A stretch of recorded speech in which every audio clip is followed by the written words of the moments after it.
Gun, Shalom Akyam. I want to give all praise, honor, and glory to Yahawah, Bahasham, Yahawashi, Bahasham, Rawchaa, Qadash.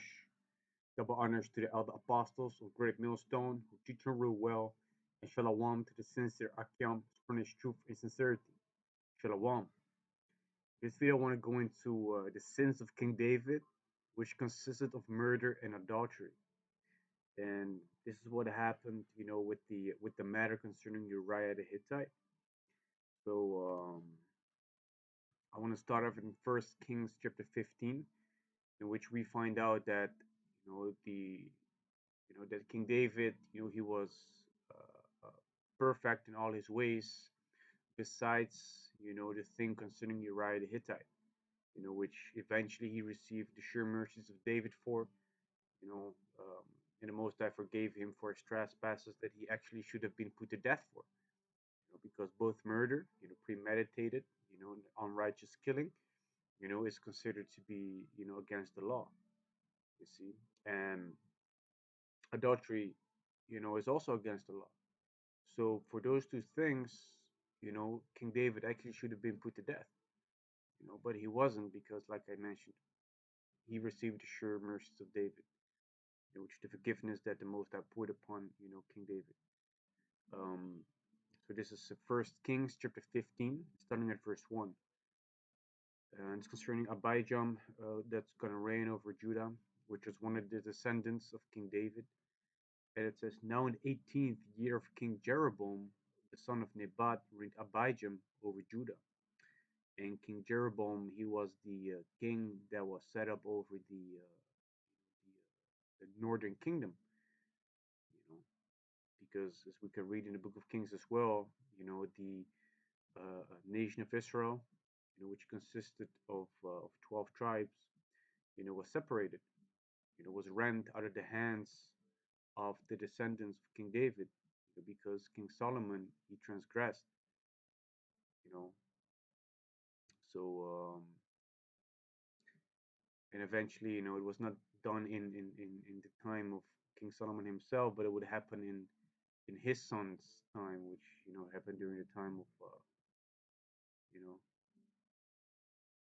after his children. So it says, Abijam reigns over Judah. It says, First Kings 15:1. Now in the 18th year of King Jeroboam, the son of Nebat, reigned Abijam over Judah. 3 years reigned he in Jerusalem, and his mother's name was Maachah, the daughter of Abishalom. And he walked in all the sins of his father, which he had done before him, and his heart was not perfect with the Lord Yahawah his power, as the heart of David his father. So here we understand as well that the father of Abijah, you know, was a wicked king. He didn't walk in the ways of Yahawah, Bahasham Yahawashi. And to really, visualize it for people that are viewing this video, here we have King David, that was set up as king over Israel, and his sons King Solomon, which we're also going to go into what King Solomon did, you know, um, that made the Most High angry. But after King Solomon, his son Rehoboam reigned over Judah, and then we have Abijam, which reigned in his stead. You see, so next thing that I want to do is let's do it in order. So first, we're gonna go into King Solomon, what he did that he turned from the Most High.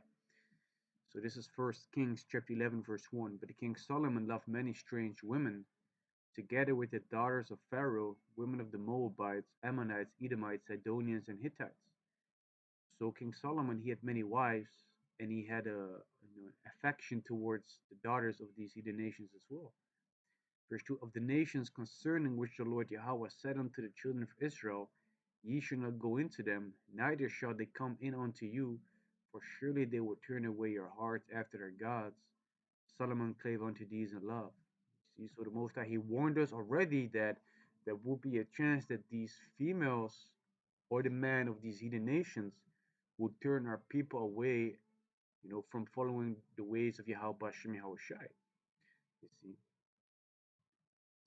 Verse 3, and he had 700 wives, princesses, and 300 concubines, and his wives turned away his heart.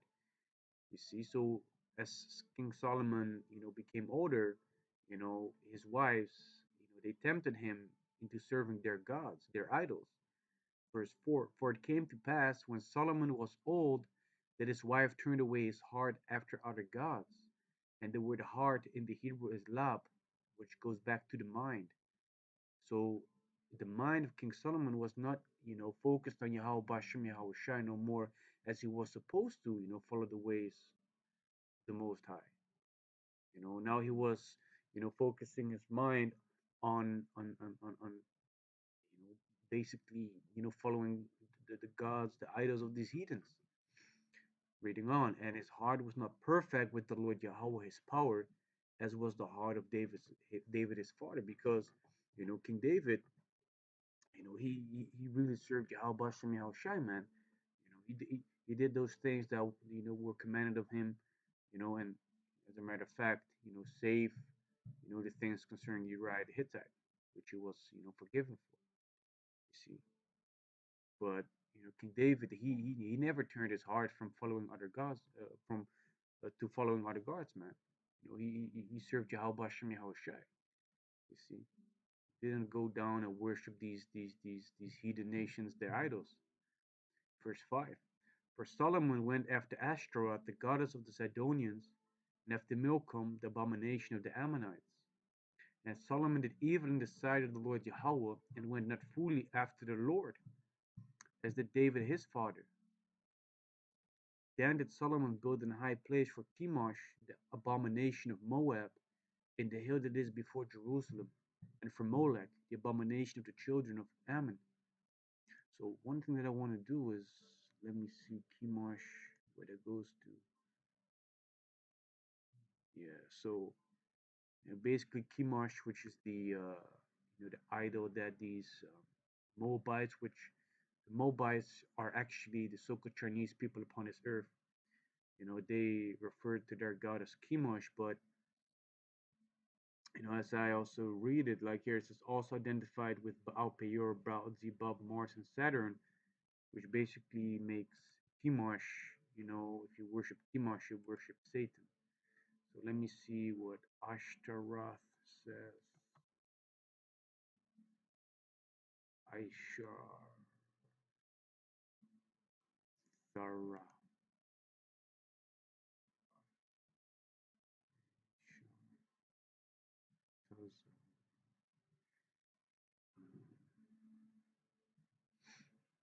War and fertility. mm,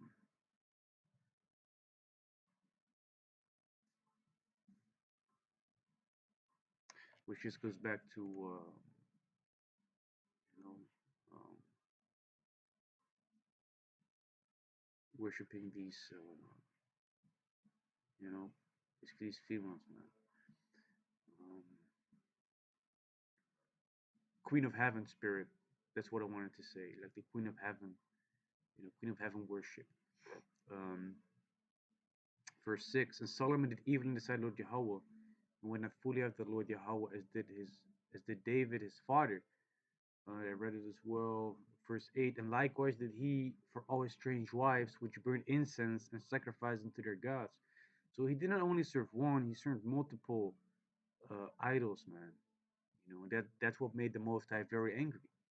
Verse 9, and the Lord Yahawah was angry with Solomon, because his heart was turned from the Lord Yahawah, the power of Israel, which had appeared unto him twice, and had commanded him concerning this thing, that he should not go after other gods, but he kept not that which the Lord Yahawah commanded.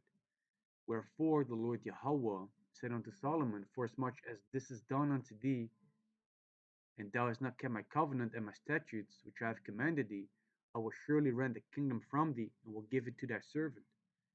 Notwithstanding, in thy days, I will not do it for David thy father's sake, but I will rend it out of the hand of thy son. Howbeit, I will not rend away all the kingdom, but I will give one tribe to thy son for David's servant's sake, and for Jerusalem's sake, which I have chosen thee. So that goes back to the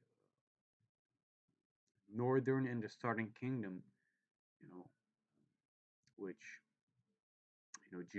Jeroboam was set up over Israel, to be the first king, and you know, concerning the northern kingdom.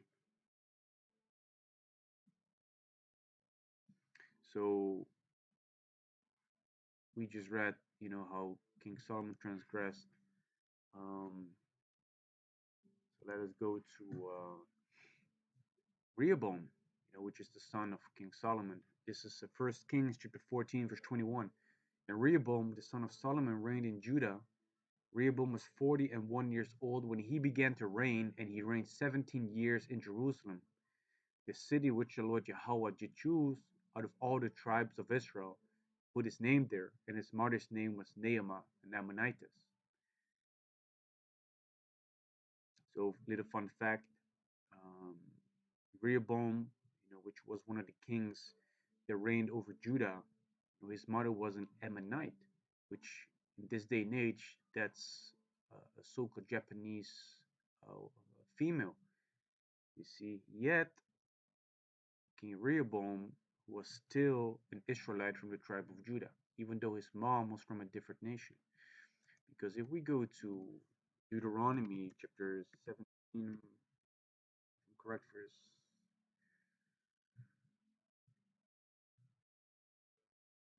verse 15, thou shouldst in any wise set him king over thee, whom the Lord Yahawah thy power shall choose. One from among thy brethren shall thou set king over thee. Thou mayest not set a stranger over thee, which is not thy brother. So the kings that were supposed to rule us, you know, are supposed to be from our own nation. So that makes King Rehoboam, an Israelite, even though his mom is a so-called Japanese female. You see, verse 22. First Kings chapter 14, verse 22. And Judah did evil in the sight of the Lord Jehovah.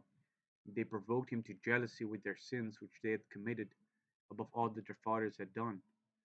For they also built them high places and images and groves on every hill and under every green tree. And there were also sodomites in the land, and they did according to all the abominations of the nations, which the Lord Yahawah cast out of the children. Lord Yahawah cast out before the children of Israel.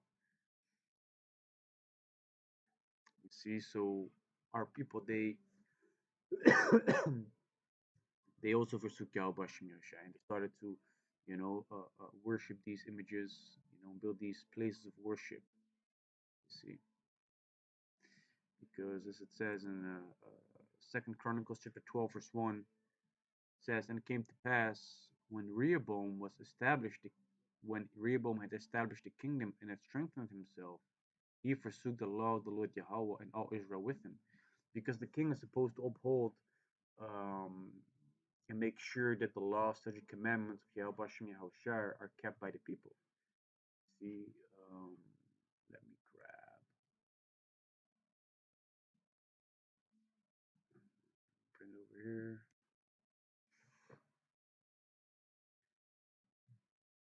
Is Sirach 10 correct?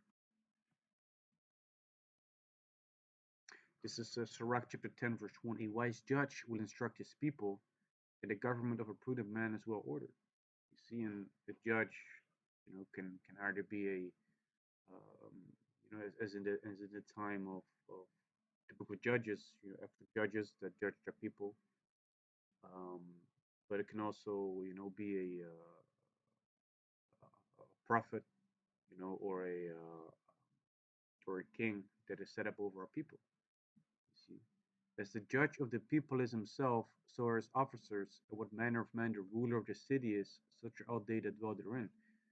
So if a man is if the ruler of a certain people is a righteous man and he upholds certain laws and morals, you know that same vibration is going to be seen in his kingdom, because he's not going to allow wickedness there.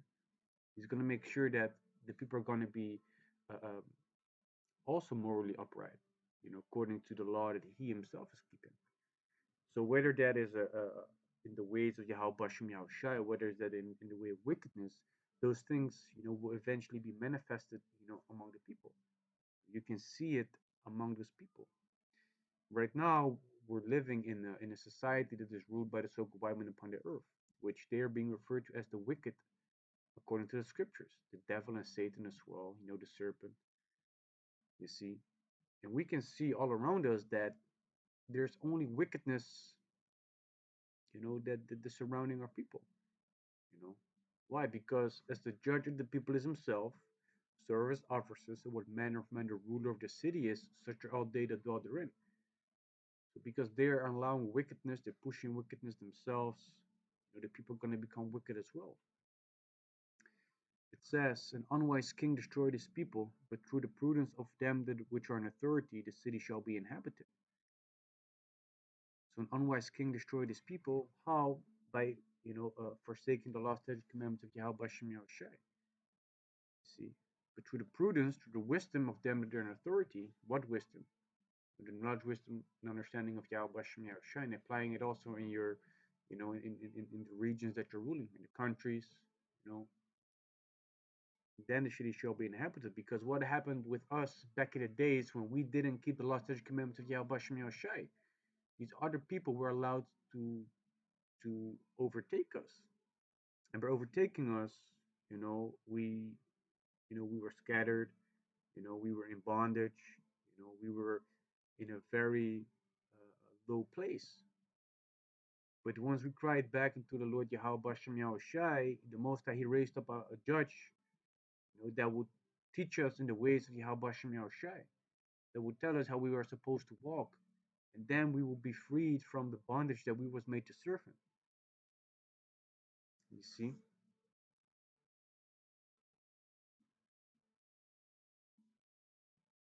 And if we read Second Chronicles chapter 12 and 2, you know, that goes straight into the example that I just gave. And it came to pass that in the 5th year, king of Rehoboam, Shishak, king of Egypt, came up against Jerusalem because they had transgressed against the Lord Yahawah. So because of our transgressions, the Most High raised up the king of Egypt to come up against us. See? And if you want to read more about it, how that, eventually, what that led to, be free yourself to go into it, but um, so yeah, back to First Kings chapter 15, because that's where we read that Abijam, he was just like his father, which was King Rehoboam, in allowing wickedness to be there, and to be a wicked king. You see, so um, First Kings chapter 15 and verse 3, and he walked in all the sins of his father, which he had done before him, and his heart was not perfect with the Lord Yahawah his power, as the heart of David his father. Nevertheless, for David's sake did the Lord Yahawah his power give not him slack. Nevertheless, for David's sake did the Lord Yahawah his power give him a lamp in Jerusalem, to set up his son after him, and to establish Jerusalem. So for the promise that the Most High made unto King David, he left him a seed, a descendant, to still remain upon that throne.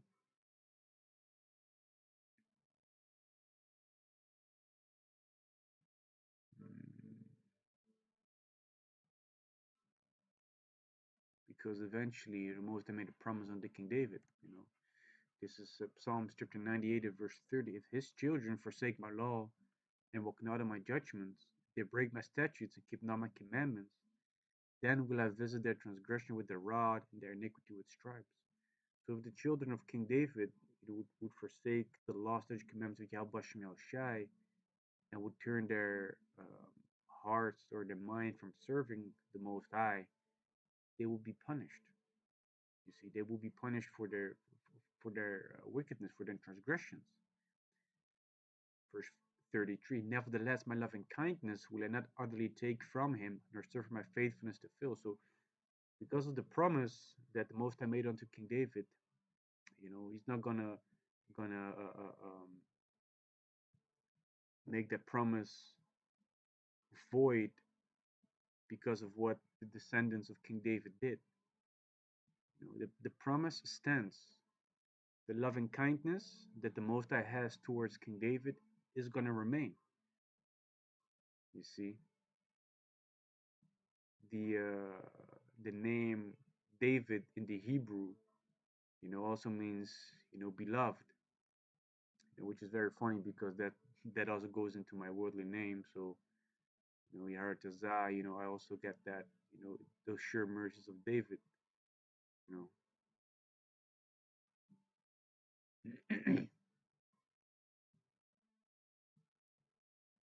um, Verse 34. My covenant will I not break, nor alter the thing that has gone out of my lips. You see, so the covenant, which is an agreement, which is basically a contract that the Most High made with King David, is not going to be broken or changed for the things that the children and the descendants of King David have done. That sat upon the throne. You see, verse 35. Once have I sworn by my holiness that I will not lie unto David. His seed shall endure forever, and his throne as the sun before me. It shall be established forever as the moon, and as a faithful witness in heaven, Salah. You see, so no matter what happens, you know, eventually, you know, there's gonna be someone sitting on the throne of David, which is Yahawashi. You see, so right now our people are, scattered, destroyed for lack of knowledge. We're seeking our king, which is King David. You know, over King David, shall be Yahawashi, which is Lord of Lords and King of Kings. You see, but that throne, that promise that was made unto King David, by the Most High, is going to come to pass. And nothing's going to change or alter that. You see, because what these people are also trying upon this earth is trying to break that covenant, because the Most High is basically mocking them, as well. This is Jeremiah chapter 31, verse 35. Thus said the Lord Yahawah, which giveth the sun for a light by day, and the ordinances of the moon and the stars for a light by night, which divided the sea when the waves thereof roar. The Lord of um, the Lord of hosts is his name.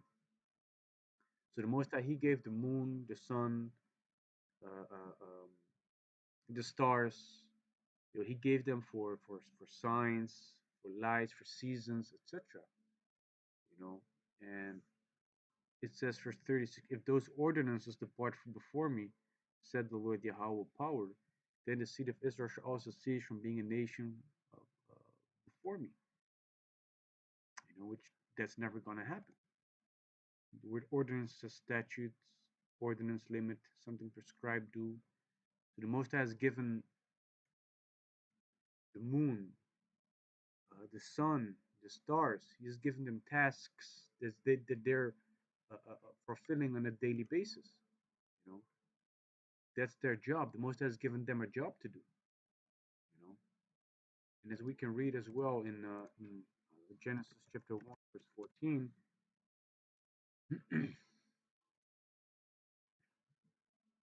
And it says, and the powers said, let there be lights in the firmament of the heaven to divide the day from the night. Let them be for signs and for seasons and for days and for years. You see. And let them be for lights in the firmament of the heaven to give light upon earth. And it was so. And the powers made two great lights, the greater light to rule the day and the lesser light to rule the night. He made the stars also. You see, so they were all given certain tasks to do by Bahasham Yahawashi. And if those things are not happening no more, then the Most High says that, and then the seed of Israel shall also cease from being a nation before me forever. You see, verse 37. Thus said the Lord Yahawah power, if heaven above can be measured, and the foundation of the earth searched out beneath, I will also cast off all the seed of Israel for all that they have done, said the Lord Yahawah.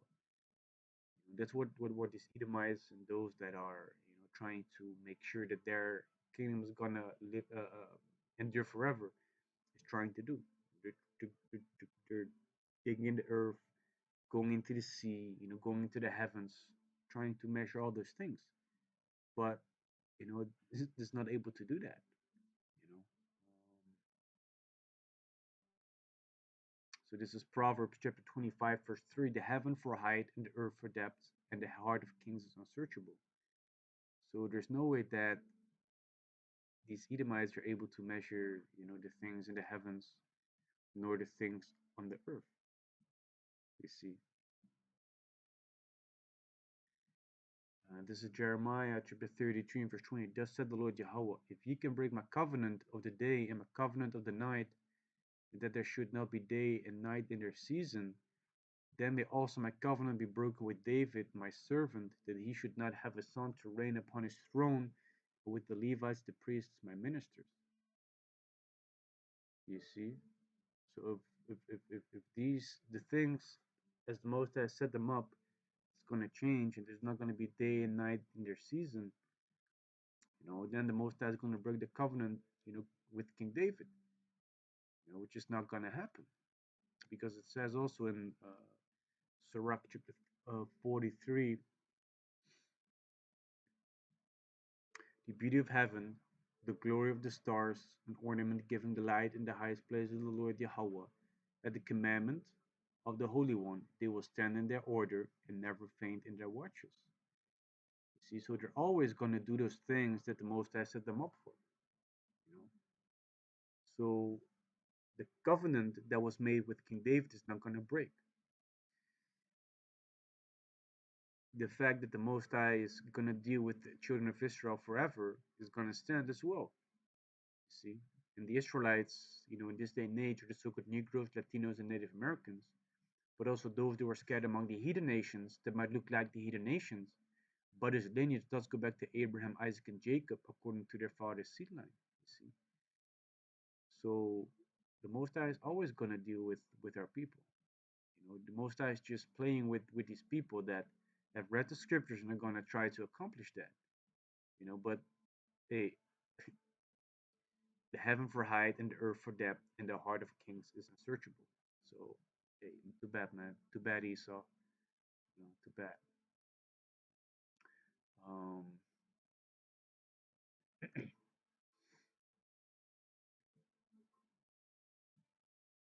and this promise that was made unto King David goes all the way back to 2 Samuel, the 7th chapter, which people can read for themselves. Which talking about Yahawashi, eventually receiving that everlasting kingdom. Let me see. Read this one. Okay, so back to First Kings chapter 15 and verse 5.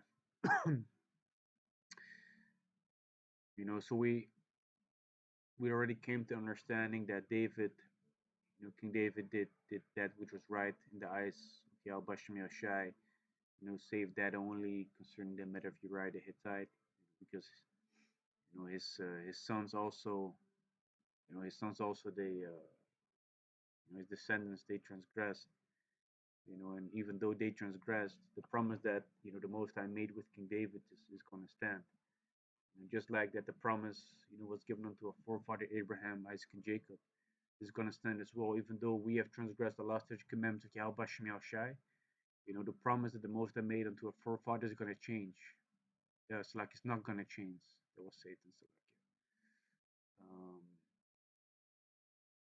so yeah. So yeah, the next thing that I want to do is I want to go into the matter of Uriah the Hittite, because it says that the only thing that David transgressed, in the eyes of Yahawashi, was that.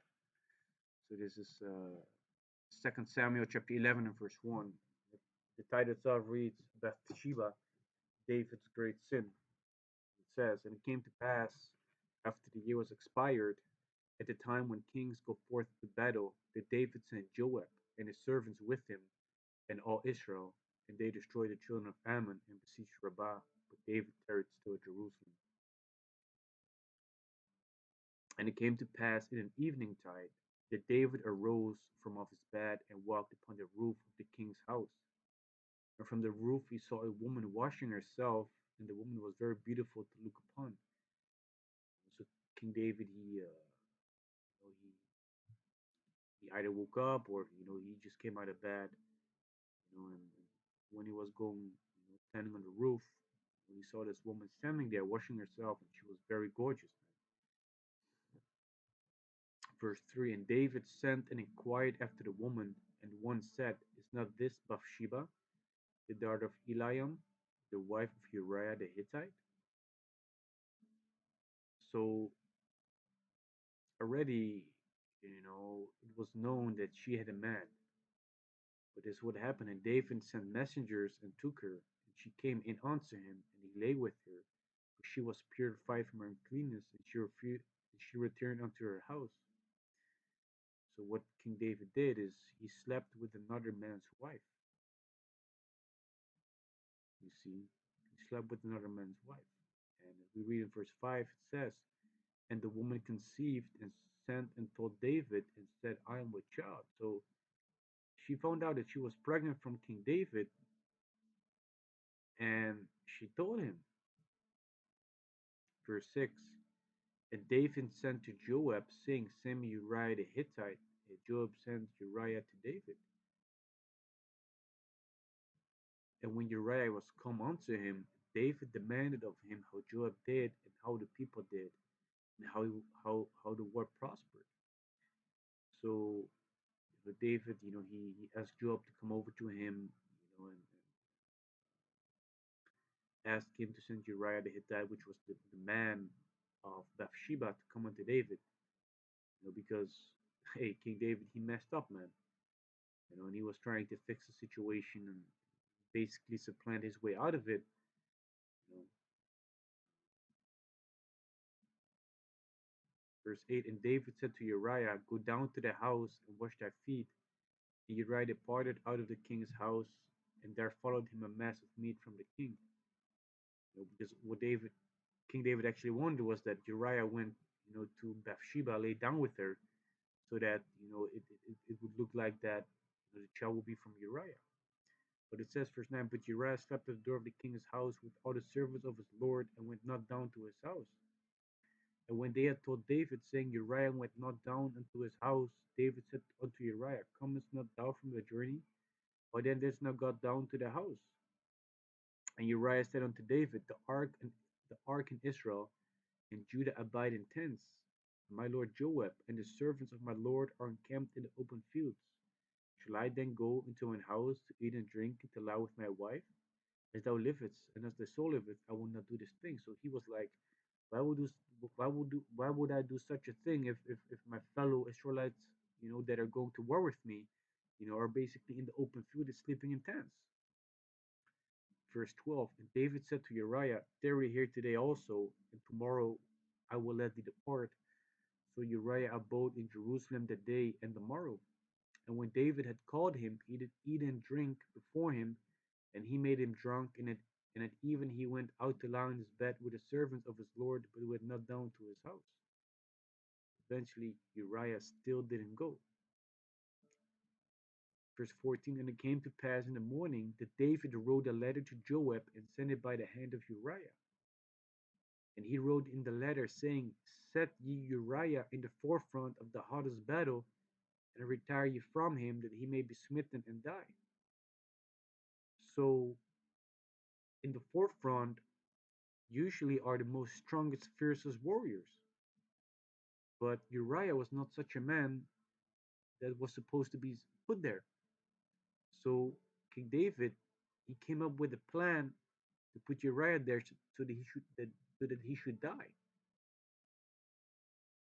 Verse 16. And it came to pass when Joab observed the city that he assigned Uriah unto the place where he knew that valiant men were. And the men of the city went out and fought with Joab, and there fell some of the people of the servants of David, and Uriah the Hittite died also. You see, so King David, concerning the matter of Uriah, he transgressed. Why? Because he committed adultery, and he murdered. He murdered someone, basically premeditated. Like, hey, if you do this and this, make sure this man dies. Put him there, knowingly that he was gonna die. You see,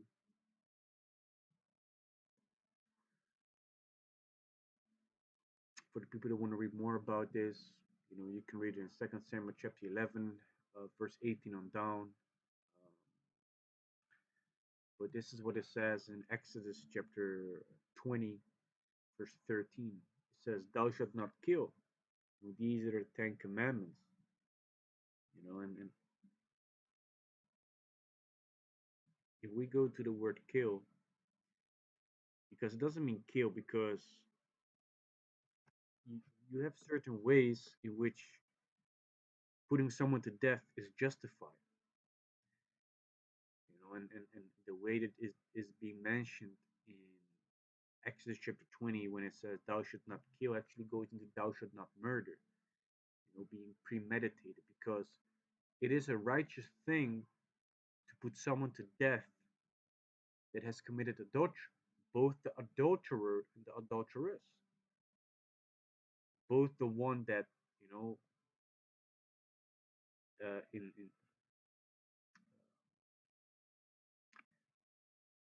let me go to Leviticus 20 and 10 to explain it. Um, and the man that committed adultery with another man's wife, even he that committed adultery with his neighbor's wife, the adulterer and the adulteress shall surely be put to death. You see, these people that do such a crime should be put to death, which that is a righteous thing. But in the matter of King David, what he did was unrighteous, so it was in wickedness, which that goes back to murder. You see, but like I mentioned before, King David, he received the sure mercies of David, was forgiven for those things. Exodus chapter 20, verse 14, thou shalt not commit adultery. And adultery goes into, laying down with someone that already has, a man, which that was the case in the matter of Uriah the Hittite when King David went in unto Bathsheba, who was already, married to Uriah. You see, so those were the two great sins that King David committed. You see, and the next thing that I want to do is I want to go into the matter of King David being persuaded, by Satan, tempted by Satan to eventually count the children of Israel. Because if you read that chapter, it also mentions that King David said that he had sinned. But what had happened is that the counting, that took place was not a sin. You see, so what I want to do is I want to go into this chapter to explain what actually was going on in Second Samuel chapter 24, verse 1, when King David said that he had sinned. This is Second Samuel chapter 24, verse 1. And again, the anger of the Lord Yahawah was kindled against Israel, and he moved David against them to say, Go, number Israel and Judah.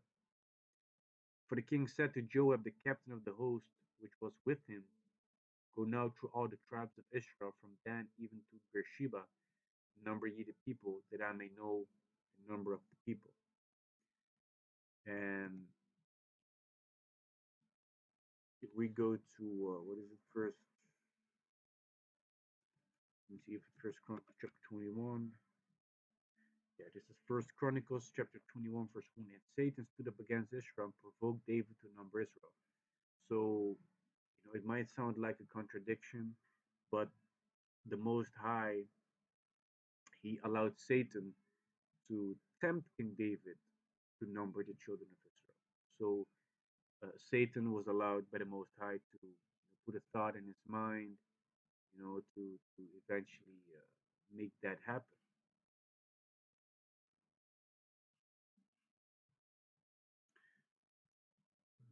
Second Samuel chapter 24 and verse 3. And Job said unto the king, Now the Lord Yahawah thy power as unto the people, how many soever they be, an hundredfold, that the eyes of my lord the king may see it, So why doth my lord the king delight in this thing?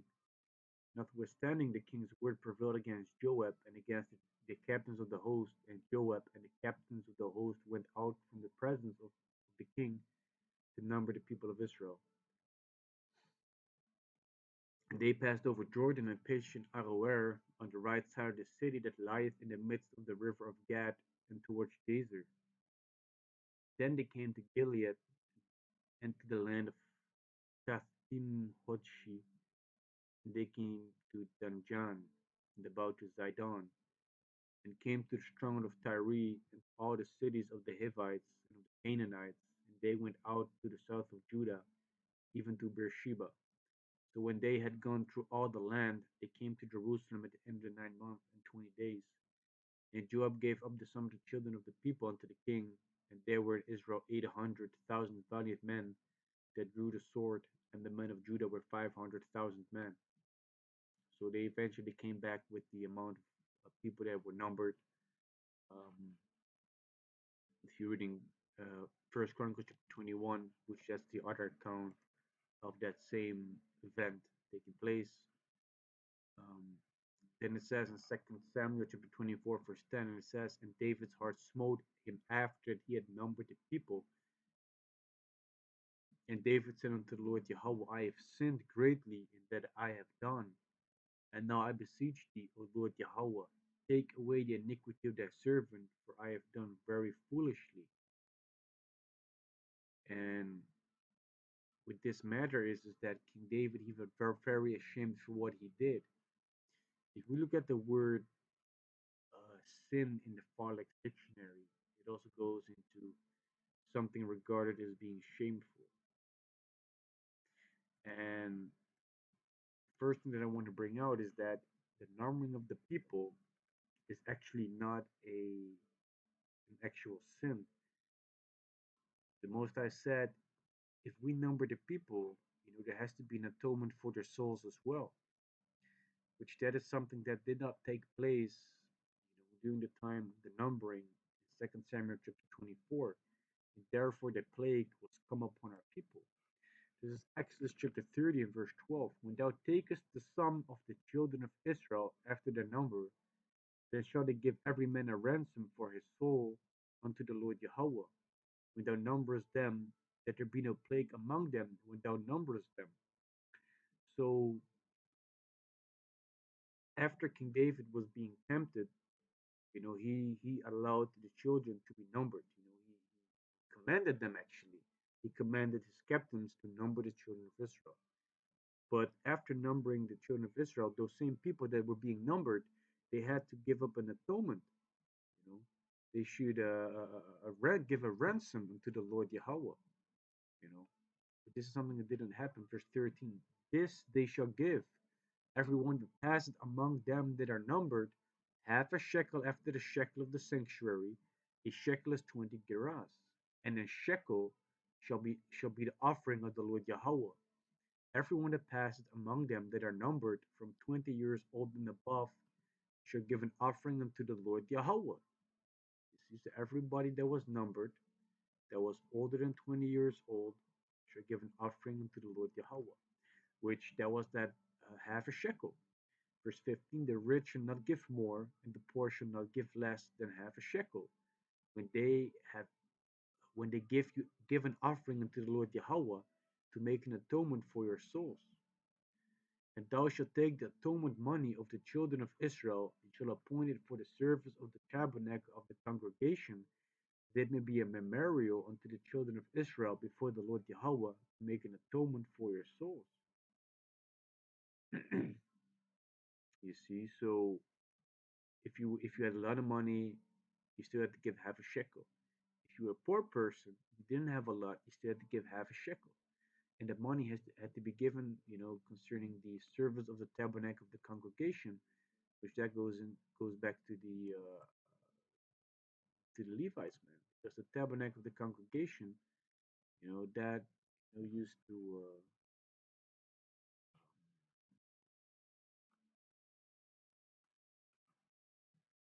used to be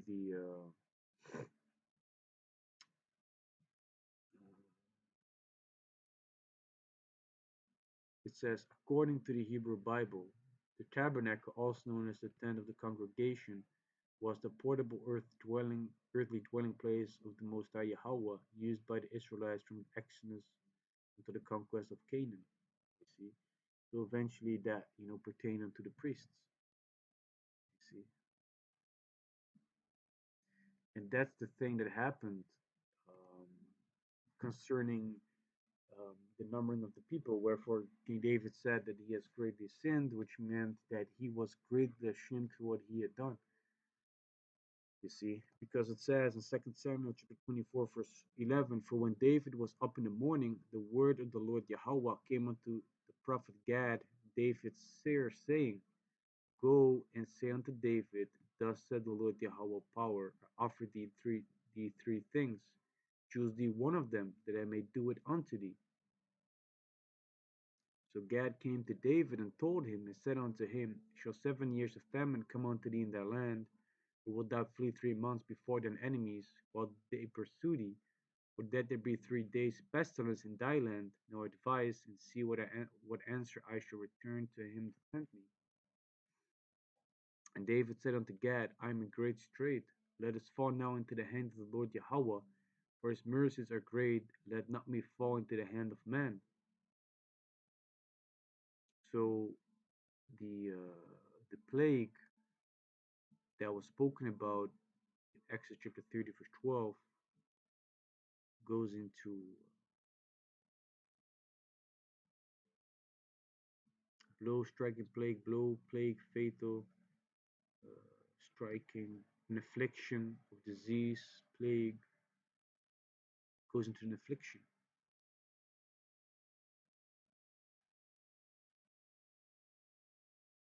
So it's an affliction that the Most High would put upon our people if we would not, those people that were numbered 20 years old and upward would not um, pay that ransom.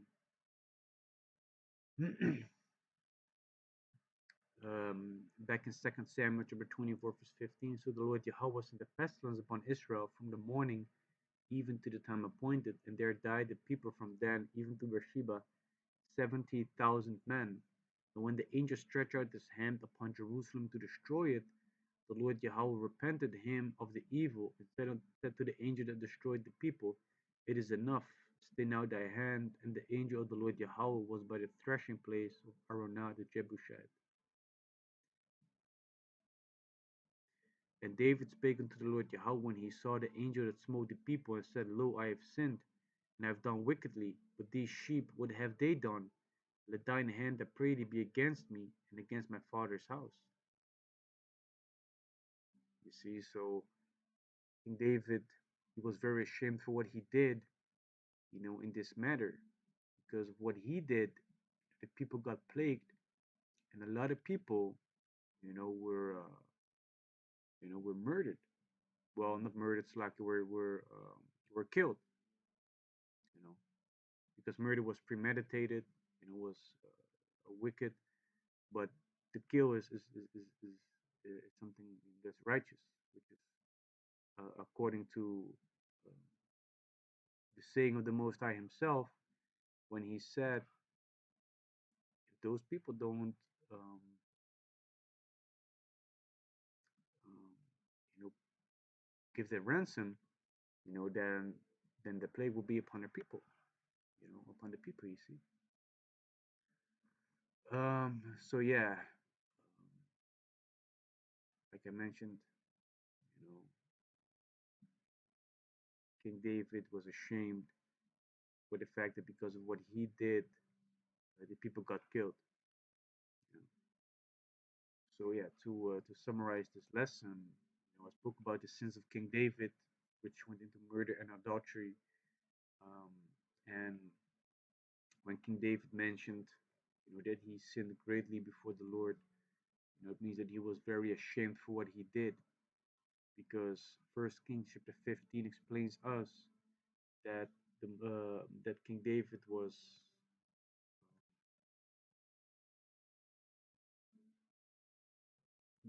that King David did that which was right in the eyes of the Lord, save only in the matter of Uriah the Hittite, which went into that murder and adultery. So, Yartaza, this lesson was edifying, and I want to give all praise, honor, and glory to Yahawah, Bahasham, Yahawashi, Bahasham, Qadash. Double honors to the elder apostles of great Millstone who teach and rule well, and shalom to the sincere Akiams for his truth and sincerity.